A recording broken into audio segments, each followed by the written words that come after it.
नमस्कार मित्रों। आज चिंतन में शिक्षा का उद्देश्य।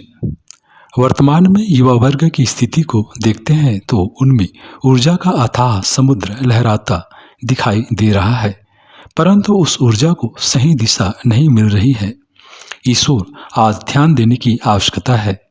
इस ऊर्जा का प्रयोग वह स्वयं के लिए तथा समाज हित में कर सकता है, परंतु शिक्षा और वातावरण तथा संगति जैसे कारणों से वह अपना हित तक नहीं देख पा रहा है। आज आवश्यकता है उन्हें ऐसा वातावरण उपलब्ध कराया जाए जहां वे निश्चिंत होकर अपना मार्ग चयन कर सकें।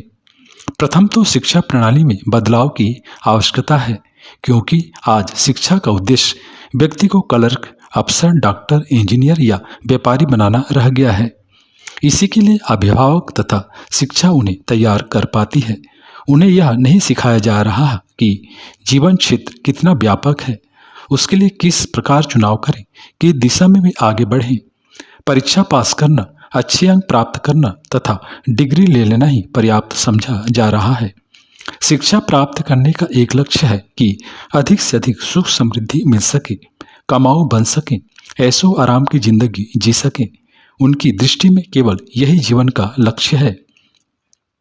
जीवन मूल्यों तथा यथार्थता का ज्ञान कराने वाली, मानव जीवन को गरिमापूर्ण बनाने वाली शिक्षा का कोई स्थान आज शिक्षा प्रणाली में देखने को नहीं मिलता, जबकि जीवन जीने की कला का ज्ञान प्रदान करना शिक्षा का उद्देश्य होना चाहिए। मन में पाली हुई भ्रांतियों, कुरीतियों, दुष्प्रवृत्तियों, अंधविश्वासों के बंधनों से व्यक्ति को छुटकारा दिला सके। दूसरी ओर स्वतंत्र चिंतन तथा निर्णय लेने की क्षमता का विकास करा सके। आज ऐसी शिक्षा की उपयोगिता है।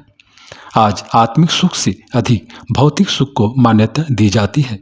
यह दोष बचपन से मिलने वाली शिक्षा का है। इसके लिए युवा दोषी नहीं है, अतः शिक्षा में कुछ इस प्रकार का परिवर्तन लाना आवश्यक हो गया है, जिसके आधार पर बालक युवा होने तक अपने जीवन को एक स्पष्ट मार्ग की ओर अग्रसर कर सके।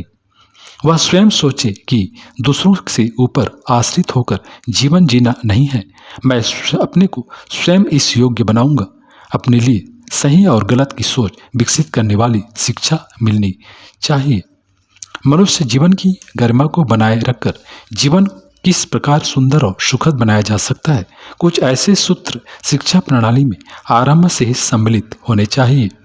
बेरोजगारी के साथ अनुशासनहीनता, स्वच्छंदता, अव्यावहारिकता के कारण वह अपने से भी दूर होता जा रहा है।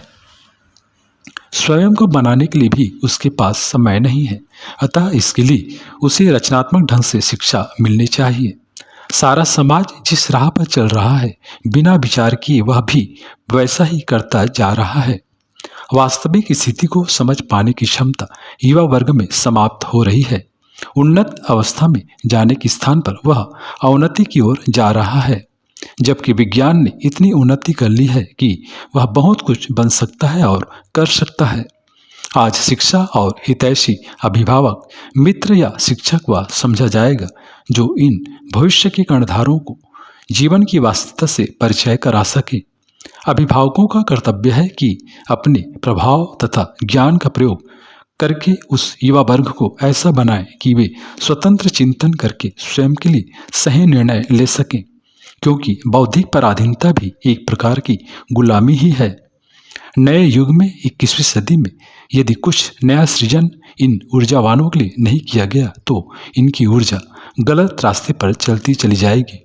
प्रायः वर्तमान में युवा घुटन अनुभव करता है, भटका हुआ है, अतः इनके लिए कुछ नए प्रयोग करके रचनात्मक कार्य प्रणाली बनानी होगी।